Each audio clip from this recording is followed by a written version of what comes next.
ಓಂ ಶಾಂತಿ. ಇಂದಿನ ದಿನಾಂಕ 22/3/2025. ಪ್ರಾರ್ಥ ಮುರಳಿ ಬಾಪ್ತಾದ ಮಧುಬನ. ಮಧುರ ಮಕ್ಕಳೇ, ನಿಮಗೆ ನಶೆ ಇರಬೇಕು. ನಮ್ಮ ಪಾರಲೌಕಿಕ ತಂದೆಯು ಪ್ರಪಂಚದ ಅದ್ಭುತವನ್ನು ಸ್ವರ್ಗ ಸ್ಥಾಪನೆ ಮಾಡುತ್ತಾರೆ. ಅದಕ್ಕೆ ನಾವು ಮಾಲೀಕರಾಗುತ್ತೇವೆ. ಪ್ರಶ್ನೆ: ತಂದೆಯ ಸಂಘದಿಂದ ನಿಮಗೆ ಏನೇನು ಪ್ರಾಪ್ತಿಗಳಾಗುತ್ತವೆ? ಉತ್ತರ: ತಂದೆಯ ಸಂಘದಿಂದ ನಾವು ಮುಕ್ತಿ, ಜೀವನ್ಮುಕ್ತಿಗೆ ಅಧಿಕಾರಿಗಳಾಗಿ ಬಿಡುತ್ತೇವೆ. ತಂದೆಯ ಸಂಘವು ನಮ್ಮನ್ನು ಪಾರು ಮಾಡುತ್ತದೆ. ತಂದೆಯು ನಮ್ಮನ್ನು ತನ್ನವರನ್ನಾಗಿ ಮಾಡಿಕೊಂಡು ಆಸ್ತಿಕರು ಮತ್ತು ತ್ರಿಕಾಲದರ್ಶಿಗಳನ್ನಾಗಿ ಮಾಡುತ್ತಾರೆ. ನಾವು ರಚಯಿತ ಮತ್ತು ರಚನೆಯ ಆದಿ, ಮಧ್ಯ, ಅಂತ್ಯವನ್ನು ಅರಿತುಕೊಳ್ಳುತ್ತೇವೆ. ಗೀತೆ: ಧೈರ್ಯ ತಾಳು ಮಾನವನೇ. ಓಂ ಶಾಂತಿ. ಇದನ್ನು ಯಾರು ಹೇಳುತ್ತಾರೆ? ಮಕ್ಕಳಿಗೆ ತಂದೆಯೇ ಹೇಳುತ್ತಾರೆ. ಎಲ್ಲ ಮಕ್ಕಳಿಗೆ ಹೇಳಲಾಗುತ್ತದೆ, ಏಕೆಂದರೆ ಎಲ್ಲರೂ ದುಃಖಿಯಾಗಿದ್ದಾರೆ, ಭಯಭೀತರಾಗಿದ್ದಾರೆ. ಬಂದು ನಮ್ಮನ್ನು ದುಃಖದಿಂದ ಮುಕ್ತ ಮಾಡಿ ಸುಖದ ಮಾರ್ಗವನ್ನು ತೋರಿಸಿ ಎಂದು ತಂದೆಯನ್ನು ನೆನಪು ಮಾಡುತ್ತಾರೆ. ಈಗ ಮನುಷ್ಯರಿಲ್ಲಿ ಅಧರ್ಮಿಯು ವಿಶೇಷವಾಗಿ ಭಾರತವಾಸಿಗಳಿಗೆ ಇದು ನೆನಪಿಲ್ಲ. ನಾವು ಭಾರತವಾಸಿಗಳು ಬಹಳ ಸುಖಿಯಾಗಿದ್ದೆವು. ಭಾರತವು ಅತಿ ಪ್ರಾಚೀನ ಅದ್ಭುತ ಸ್ಥಾನವಾಗಿತ್ತು. ಪ್ರಪಂಚದ ಅದ್ಭುತವೆಂದು ಹೇಳುತ್ತಾರಲ್ಲವೇ? ಇಲ್ಲಿ ಮಾಯೆಯ ರಾಜ್ಯದಲ್ಲಿ 7 ಅದ್ಭುತಗಳೆಂದು ಹೇಳುತ್ತಾರೆ. ಆದರೆ ಇವು ಸ್ಥೂಲ ಅದ್ಭುತಗಳಾಗಿವೆ. ತಂದೆಯು ತಿಳಿಸುತ್ತಾರೆ, ಇವು ಮಾಯೆಯ ಅದ್ಭುತಗಳಾಗಿವೆ. ಇದರಲ್ಲಿ ದುಃಖವಿದೆ. ರಾಮ ಅರ್ಥಾತ್ ತಂದೆಯ ಅದ್ಭುತವು ಸ್ವರ್ಗವಾಗಿದೆ. ಅದೇ ಪ್ರಪಂಚದ ಅತಿದೊಡ್ಡ ಅದ್ಭುತವಾಗಿದೆ. ಭಾರತವು ಸ್ವರ್ಗವಾಗಿತ್ತು, ವಜ್ರ ಸಮಾನವಾಗಿತ್ತು. ಅಲ್ಲಿ ದೇವಿ ದೇವತೆಗಳ ರಾಜ್ಯವಿತ್ತು. ಇದನ್ನು ಭಾರತವಾಸಿಗಳೆಲ್ಲರೂ ಮರೆತು ಹೋಗಿದ್ದಾರೆ. ಬಲೆ ದೇವತೆಗಳ ಮುಂದೆ ಹೋಗಿ ತಲೆಬಾಗುತ್ತಾರೆ, ಪೂಜೆ ಮಾಡುತ್ತಾರೆ. ಆದರೆ ಯಾರ ಪೂಜೆ ಮಾಡುವರೋ ಅವರ ಬಗ್ಗೆ ಅರಿತುಕೊಳ್ಳಬೇಕಲ್ಲವೇ? ಇಲ್ಲಿ ಬೇಅದ್ದಿನ ತಂದೆಯು ತಿಳಿಸುತ್ತಾರೆ, ನೀವಿಲ್ಲಿ ಪಾರಲೌಕಿಕ ತಂದೆಯ ಬಳಿ ಬಂದಿದ್ದೀರಿ. ಪಾರಲೌಕಿಕ ತಂದೆಯು ಸ್ವರ್ಗ ಸ್ಥಾಪಕರಾಗಿದ್ದಾರೆ. ಈ ಕಾರ್ಯವನ್ನು ಯಾವುದೇ ಮನುಷ್ಯರು ಮಾಡಲು ಸಾಧ್ಯವಿಲ್ಲ.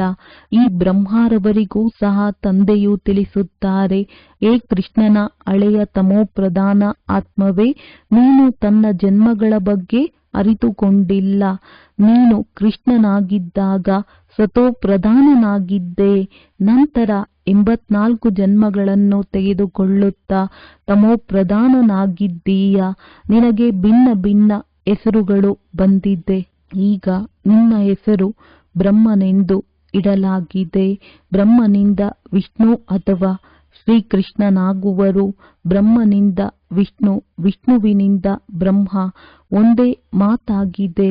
ಬ್ರಹ್ಮಮುಖ ವಂಶಾವಳಿ ಬ್ರಾಹ್ಮಣರೇ, ನಂತರ ದೇವತೆಗಳಾಗುತ್ತೀರಿ. ಮತ್ತೆ ಅದೇ ದೇವಿ ದೇವತೆಗಳೇ ನಂತರ ಶೂದ್ರರಾಗುತ್ತಾರೆ. ಈಗ ನೀವು ಬ್ರಾಹ್ಮಣರಾಗಿದ್ದೀರಿ. ಈಗ ತಂದೆಯು ಕುಳಿತು ನೀವು ಮಕ್ಕಳಿಗೆ ತಿಳಿಸುತ್ತಾರೆ, ಇದು ಭಗವಾನುವಾಚವಾಗಿದೆ. ನೀವಂತೂ ವಿದ್ಯಾರ್ಥಿಗಳಾಗಿದ್ದೀರಿ. ಅಂದ ಮೇಲೆ ನಿಮಗೆ ಎಷ್ಟೊಂದು ಖುಷಿ ಇರಬೇಕು. ಆದರೆ ಇಷ್ಟೊಂದು ಖುಷಿ ಇರುವುದೇ ಇಲ್ಲ. ಧನವಂತರು ಧನದ ನಶೆಯಲ್ಲಿ ಬಹಳ ಖುಷಿಯಲ್ಲಿರುತ್ತಾರೆ. ಇಲ್ಲಿ ಭಗವಂತನ ಮಕ್ಕಳಾಗಿದ್ದೀರಿ, ಆದರೂ ಸಹ ಅಷ್ಟೊಂದು ಖುಷಿಯಲ್ಲಿರುವುದಿಲ್ಲ, ಏಕೆಂದರೆ ಅರ್ಥ ಮಾಡಿಕೊಂಡಿಲ್ಲ. ಕಲ್ಲು ಬುದ್ಧಿಯವರಲ್ಲವೇ? ಅದೃಷ್ಟದಲ್ಲಿಲ್ಲವೆಂದರೆ ಜ್ಞಾನದ ಧಾರಣೆಯನ್ನು ಮಾಡಲು ಸಾಧ್ಯವಿಲ್ಲ. ಈಗ ನಿಮ್ಮನ್ನು ತಂದೆಯು ಮಂದಿರಕ್ಕೆ ಯೋಗ್ಯರನ್ನಾಗಿ ಮಾಡುತ್ತಿದ್ದಾರೆ. ಆದರೆ ಮಾಯೆಯ ಸಂಘವು ಕಡಿಮೆ ಇಲ್ಲ. ಸತ್ಸಂಗವು ಮೇಲೆತ್ತುತ್ತದೆ, ಕೆಟ್ಟ ಸಂಘವು ಕೆಳಗೆ ಬೀಳಿಸುತ್ತದೆ ಎಂದು ಗಾಯನವಿದೆ. ತಂದೆಯ ಸಂಘವು ನಿಮ್ಮನ್ನು ಮುಕ್ತಿ, ಜೀವನ್ಮುಕ್ತಿಯಲ್ಲಿ ಕರೆದುಕೊಂಡು ಹೋಗುತ್ತದೆ. ಮತ್ತೆ ರಾವಣನ ಸಂಘವು ನಿಮ್ಮನ್ನು ದುರ್ಗತಿಯಲ್ಲಿ ತೆಗೆದುಕೊಂಡು ಬರುತ್ತದೆ. 5 ವಿಕಾರಗಳ ಸಂಘವಾಗಿ ಬಿಡುತ್ತದೆ ಎಲ್ಲವೇ. ಭಕ್ತಿಯಲ್ಲಿ ಸತ್ಸಂಗವೆಂಬ ಹೆಸರನ್ನು ಹೇಳುತ್ತಾರೆ. ಆದರೆ ಏಣಿಯನ್ನು ಕೆಳಗಿಳಿಯುತ್ತಲೇ ಇರುತ್ತಾರೆ. ಏಣಿಯಿಂದ ಯಾರಾದರೂ ಜಾರಿದರೆ ಅವಶ್ಯವಾಗಿ ಕೆಳಗೆ ಬೀಳುವರಲ್ಲವೇ. ಸರ್ವರ ಸದ್ಗತಿದಾತನು ಒಬ್ಬ ತಂದೆಯೇ ಆಗಿದ್ದಾರೆ. ಯಾರೇ ಆಗಿರಲಿ ಭಗವಂತನನ್ನು ಮೇಲೆಯೇ ತೋರಿಸುತ್ತಾರೆ. ಈಗ ತಂದೆಯ ವಿನಃ ಮಕ್ಕಳಿಗೆ ಪರಿಚಯವನ್ನು ಕೊಡುವವರು ಯಾರು? ತಂದೆಯೇ ಮಕ್ಕಳಿಗೆ ತನ್ನ ಪರಿಚಯವನ್ನು ಕೊಡುತ್ತಾರೆ. ಅವರನ್ನು ತನ್ನವರನ್ನಾಗಿ ಮಾಡಿಕೊಂಡು ಸೃಷ್ಟಿಯ ಆದಿ ಮಧ್ಯ ಅಂತ್ಯದ ಜ್ಞಾನವನ್ನು ತಿಳಿಸುತ್ತಾರೆ. ತಂದೆಯು ಹೇಳುತ್ತಾರೆ, ನಾನು ಬಂದು ನಿಮ್ಮನ್ನು ಆಸ್ತಿಕರನ್ನಾಗಿಯೂ ಮಾಡುತ್ತೇನೆ, ತ್ರಿಕಾಲದರ್ಶಿಗಳನ್ನಾಗಿಯೂ ಮಾಡುತ್ತೇನೆ. ಇದು ನಾಟಕವಾಗಿದೆ. ಇದನ್ನು ಯಾವುದೇ ಸಾಧು ಸಂತ ಮೊದಲಾದವರು ಅರಿತುಕೊಂಡಿಲ್ಲ. ಅದು ಹದ್ದಿನ ನಾಟಕವಾಗಿರುತ್ತದೆ. ಇದು ಬೇಹದ್ದಿನ ನಾಟಕವಾಗಿದೆ.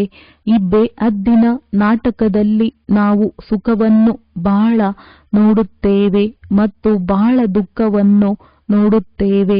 ಈ ನಾಟಕದಲ್ಲಿ ಕೃಷ್ಣ ಮತ್ತು ಕ್ರಿಶ್ಚಿಯನ್ನರ ಎಂತಹ ಲೆಕ್ಕಾಚಾರವಿದೆ. ಅವರು ಭಾರತವನ್ನು ಯುದ್ಧ ಮಾಡಿಸಿ ರಾಜ್ಯವನ್ನು ಪಡೆದರು.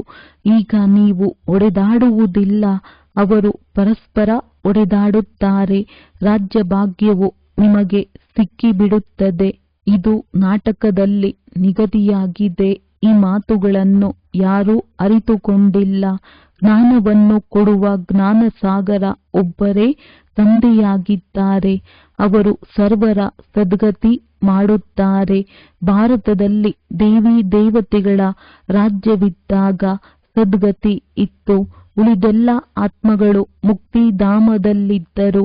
ಭಾರತವು ಚಿನ್ನದ ಪಕ್ಷಿಯಾಗಿತ್ತು. ನೀವೇ ರಾಜ್ಯಭಾರ ಮಾಡುತ್ತಿದ್ದೀರಿ. ಸತ್ಯಯುಗದಲ್ಲಿ ಸೂರ್ಯವಂಶೀಯರ ರಾಜ್ಯವಿತ್ತು. ಈಗ ನೀವು ಸತ್ಯನಾರಾಯಣನ ಕಥೆಯನ್ನು ಕೇಳುತ್ತೀರಿ. ಇದು ನರನಿಂದ ನಾರಾಯಣನಾಗುವ ಕಥೆಯಾಗಿದೆ. ಇದನ್ನು ದೊಡ್ಡ ಅಕ್ಷರಗಳಲ್ಲಿ ಬರೆಯಿರಿ. ಸತ್ಯಗೀತೆಯಿಂದ ಭಾರತವು ಸತ್ಯಖಂಡ ಶ್ರೇಷ್ಠವಾಗುತ್ತದೆ. ತಂದೆಯು ಬಂದು ಸತ್ಯಗೀತೆಯನ್ನು ತಿಳಿಸುತ್ತಾರೆ. ಸಹಜ ರಾಜಯೋಗವನ್ನು ಕಲಿಸುತ್ತಾರೆ. ಆಗ ಶ್ರೇಷ್ಠರಾಗಿ ಬಿಡುತ್ತೀರಿ. ತಂದೆಯು ಬಹಳಷ್ಟು ಯುಕ್ತಿಗಳನ್ನು ತಿಳಿಸುತ್ತಾರೆ. ಆದರೆ ಮಕ್ಕಳು ದೇಹಾಭಿಮಾನದ ಕಾರಣ ಮರೆತು ಹೋಗುತ್ತಾರೆ. ದೇಹಿ ಅಭಿಮಾನಿಯಾದಾಗಲೇ ಧಾರಣೆಯಾಗುವುದು. ದೇಹಾಭಿಮಾನದ ಕಾರಣ ಧಾರಣೆಯಾಗುವುದಿಲ್ಲ. ತಂದೆಯು ತಿಳಿಸುತ್ತಾರೆ, ನಾನು ಸರ್ವವ್ಯಾಪಿಯಾಗಿದ್ದೇನೆಂದು ನಾನು ಹೇಳುತ್ತೇನೆಯೇ. ನೀವು ಮಾತಾಪಿತಾ ಎಂದು ನೀವೇ ಹೇಳುತ್ತೀರಿ. ಅಂದ ಮೇಲೆ ಇದರ ಅರ್ಥವೇನಾಯಿತು? ನಿಮ್ಮ ಕೃಪೆಯಿಂದ ಅಪಾರ ಸುಖವು ಸಿಗುತ್ತದೆ ಎಂದಾಗಿದೆ. ಈಗಂತೂ ಬಹಳ ದುಃಖವಿದೆ. ಈ ಗಾಯನವು ಯಾವ ಸಮಯದ್ದಾಗಿದೆ ಎಂಬುದನ್ನು ಸಹ ತಿಳಿದುಕೊಂಡಿಲ್ಲ. ಗಿಳಿಯ ತರಹ ಹೇಳುತ್ತಿರುತ್ತಾರೆ, ಆದರೆ ಅರ್ಥವನ್ನು ತಿಳಿದುಕೊಂಡಿಲ್ಲ. ತಂದೆಯು ಕುಳಿತು ತಿಳಿಸುತ್ತಾರೆ, ಇದೆಲ್ಲವೂ ಅಸತ್ಯವಾಗಿದೆ.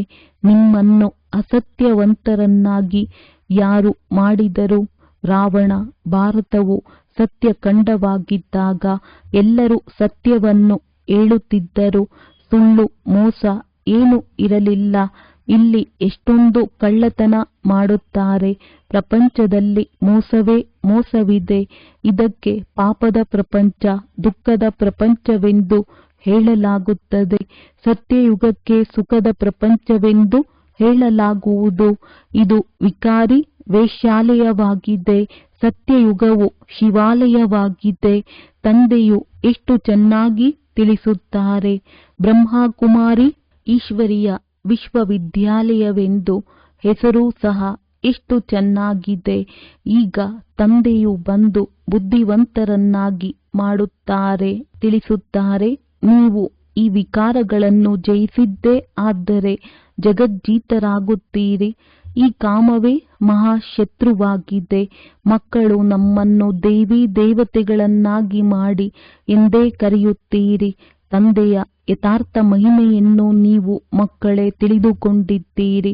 ಮನುಷ್ಯರಂತೂ ತಂದೆಯನ್ನಾಗಲಿ ತಂದೆಯ ಮಹಿಮೆಯನ್ನಾಗಲಿ ಅರಿತುಕೊಂಡಿಲ್ಲ. ನೀವು ತಿಳಿದುಕೊಂಡಿದ್ದೀರಿ, ತಂದೆಯು ಪ್ರೀತಿಯ ಸಾಗರನಾಗಿದ್ದಾರೆ. ಆ ತಂದೆಯು ನೀವು ಮಕ್ಕಳಿಗೆ ಎಷ್ಟೊಂದು ಜ್ಞಾನವನ್ನು ತಿಳಿಸುತ್ತಾರೆ. ಇದೇ ಅವರ ಪ್ರೀತಿಯಾಗಿದೆ. ಶಿಕ್ಷಕರು ವಿದ್ಯಾರ್ಥಿಗಳಿಗೆ ಓದಿಸುತ್ತಾರೆಂದರೆ ಏನಾಗಿ ಬಿಡುತ್ತಾರೆ? ನೀವು ಮಕ್ಕಳೂ ಸಹ ತಂದೆಯ ತರಹ ಪ್ರೀತಿಯ ಸಾಗರರಾಗಬೇಕಾಗಿದೆ. ಯಾರಿಗಾದರೂ ಪ್ರೀತಿಯಿಂದ ತಿಳಿಸಬೇಕಾಗಿದೆ. ತಂದೆಯು ಹೇಳುತ್ತಾರೆ, ನೀವು ಸಹ ಪರಸ್ಪರ ಪ್ರೀತಿಯಿಂದ ನಡೆದುಕೊಳ್ಳಿ. ತಂದೆಯ ಪರಿಚಯವನ್ನು ಕೊಡುವುದು ನಂಬರ್ 1 ಪ್ರೀತಿಯಾಗಿದೆ. ನೀವು ಗುಪ್ತದಾನ ಮಾಡುತ್ತೀರಿ ಅಂದಾಗ ಒಬ್ಬರು ಇನ್ನೊಬ್ಬರ ಪ್ರತಿ ತಿರಸ್ಕಾರವೂ ಇರಬಾರದು. ಇಲ್ಲವಾದರೆ ನೀವು ಶಿಕ್ಷೆಯನ್ನನುಭವಿಸಬೇಕಾಗುತ್ತದೆ. ಯಾರನ್ನೇ ತಿರಸ್ಕಾರ ಮಾಡುತ್ತೀರೆಂದರೆ ಶಿಕ್ಷೆಗೆ ಗುರಿಯಾಗುವಿರಿ. ಆದ್ದರಿಂದ ಎಂದೂ ಯಾರೊಂದಿಗೂ ತಿರಸ್ಕಾರವನ್ನಿಡಬೇಡಿ, ತಿರಸ್ಕಾರ ಮಾಡಬೇಡಿ. ದೇಹಾಭಿಮಾನದಲ್ಲಿ ಬರುವುದರಿಂದಲೇ ಪತಿತರಾಗಿದ್ದೀರಿ. ತಂದೆಯು ದೇಹಿ ಅಭಿಮಾನಿಯನ್ನಾಗಿ ಮಾಡುತ್ತಾರೆ. ಆಗ ನೀವು ಪಾವನರಾಗುತ್ತೀರಿ.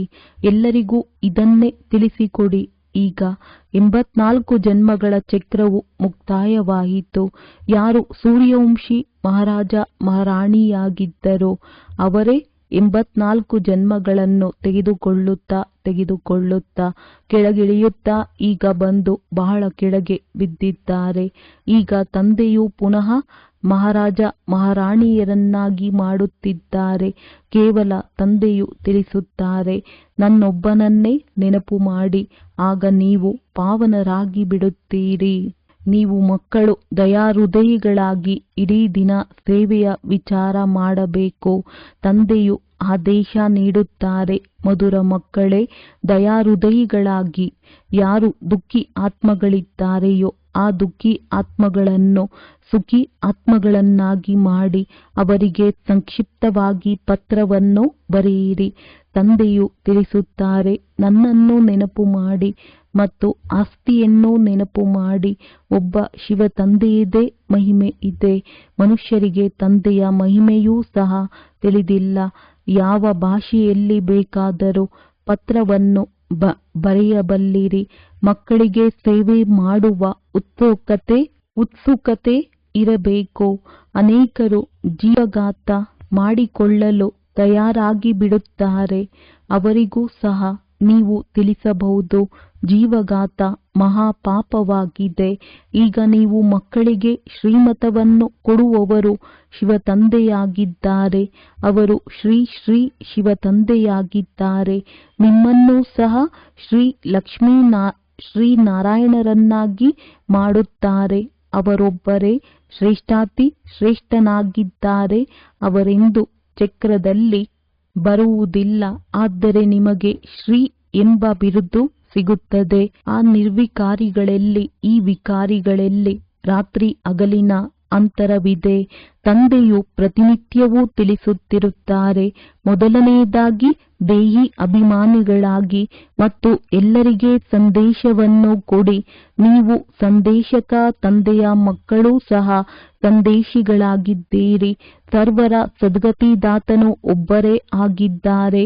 ಉಳಿದಂತೆ ಧರ್ಮ ಸ್ಥಾಪಕರಿಗೆ ಗುರುಗಳೆಂದು ಹೇಳುತ್ತಾರೆಯೇ? ಸದ್ಗತಿ ಮಾಡುವವರು ಒಬ್ಬರೇ ತಂದೆಯಾಗಿದ್ದಾರೆ. ಒಳ್ಳೆಯದು. ಮಧುರಾತಿ ಮಧುರ ಅಗಲಿ ಹೋಗಿ ಮರಳಿ ಸಿಕ್ಕಿರುವ ಮಕ್ಕಳ ಪ್ರತಿ ಮಾತಾಪಿತಾ ಬಾಪ್ ದಾದಾರವರ ನೆನಪು, ಪ್ರೀತಿ ಹಾಗೂ ಸುಪ್ರಭಾತ. ಆತ್ಮೀಯ ಮಕ್ಕಳಿಗೆ ಆತ್ಮೀಯ ತಂದೆಯ ನಮಸ್ತೆ. ಧಾರಣೆಗಾಗಿ ಮುಖ್ಯ ಸಾರ: ಯಾರೊಂದಿಗೂ ತಿರಸ್ಕಾರವಿರಬಾರದು. ದಯಾಹೃದಯಿಗಳಾಗಿ ದುಃಖಿ ಆತ್ಮಗಳನ್ನು ಸುಖಿಯನ್ನಾಗಿ ಮಾಡುವ ಸೇವೆ ಮಾಡಬೇಕಾಗಿದೆ. ತಂದೆಯ ಸಮಾನ ಮಾಸ್ಟರ್ ಪ್ರೀತಿಯ ಸಾಗರರಾಗಬೇಕು. ನಾವು ಭಗವಂತನ ಮಕ್ಕಳಾಗಿದ್ದೇವೆ. ಇದೇ ನಶೆ ಹಾಗೂ ಖುಷಿಯಲ್ಲಿರಬೇಕಾಗಿದೆ ಎಂದು ಮಾಯೆಯ ವಿರುದ್ಧ ಸಂಘದಲ್ಲಿ ಹೋಗಬಾರದು. ದೇಹಿ ಅಭಿಮಾನಿಯಾಗಿ ಜ್ಞಾನದ ಧಾರಣೆ ಮಾಡಬೇಕಾಗಿದೆ. ವರದಾನ: ತಂದೆಯ ಸಮಾನ ವರದಾನಿಯಾಗಿ ಪ್ರತಿಯೊಬ್ಬರ ಹೃದಯಕ್ಕೆ ಆರಾಮ ಕೊಡುವಂತಹ ಮಾಸ್ಟರ್ ದಿಲಾರಾಮ್ ಭವ. ಯಾರು ತಂದೆಯ ಸಮಾನ ವರದಾನಿ ಮೂರ್ತಿ ಮಕ್ಕಳಿದ್ದಾರೆ ಅವರು ಎಂದೂ ಯಾರದೇ ಬಲಹೀನತೆಗಳನ್ನು ನೋಡುವುದಿಲ್ಲ. ಅವರು ಎಲ್ಲರ ಮೇಲೆ ದಯಾ ಹೃದಯಿಯಾಗಿರುತ್ತಾರೆ. ಹೇಗೆ ತಂದೆ ಯಾರದೇ ಬಲಹೀನತೆಗಳನ್ನು ಹೃದಯದಲ್ಲಿಟ್ಟುಕೊಳ್ಳುವುದಿಲ್ಲ, ಅದೇ ರೀತಿ ವರದಾನಿ ಮಕ್ಕಳೂ ಸಹ ಯಾರದೇ ಬಲಹೀನತೆಯನ್ನು ಹೃದಯದಲ್ಲಿ ಧಾರಣೆ ಮಾಡುವುದಿಲ್ಲ. ಅವರು ಪ್ರತಿಯೊಬ್ಬರ ಹೃದಯಕ್ಕೆ ಆರಾಮ ಕೊಡುವಂತಹ ಮಾಸ್ಟರ್ ದಿಲಾರಾಮ ಆಗುತ್ತಾರೆ. ಆದ್ದರಿಂದ ಜೊತೆಯವರಿರಬಹುದು ಅಥವಾ ಪ್ರಜೆ, ಎಲ್ಲರೂ ಅವರ ಗುಣಗಾನ ಮಾಡುತ್ತಾರೆ. ಎಲ್ಲರ ಅಂತರಾಳದಿಂದ ಇದೇ ಆಶೀರ್ವಾದ ಹೊರಬರುತ್ತದೆ: ಇವರು ಸದಾ ನಮ್ಮ ಸ್ನೇಹಿ ಸಹಯೋಗಿಯಾಗಿದ್ದಾರೆ ಎಂದು. ಸ್ಲೋಗನ್: ಸಂಗಮ ಯುಗದಲ್ಲಿ ಶ್ರೇಷ್ಠ ಆತ್ಮರು ಯಾರೆಂದರೆ ಯಾರು ಸದಾ ನಿಶ್ಚಿಂತ ಚಕ್ರವರ್ತಿಗಳಾಗಿರುತ್ತಾರೆ ಅವರು. ಮಾತೇಶ್ವರಿ ಜಿಯವರ ಅಮೂಲ್ಯ ಮಹಾವಾಕ್ಯ. ಜ್ಞಾನಿತ್ವ ಆತ್ಮ ಮಕ್ಕಳ ತಪ್ಪು ಆಗುವುದರಿಂದ 100ರಷ್ಟು ದಂಡ.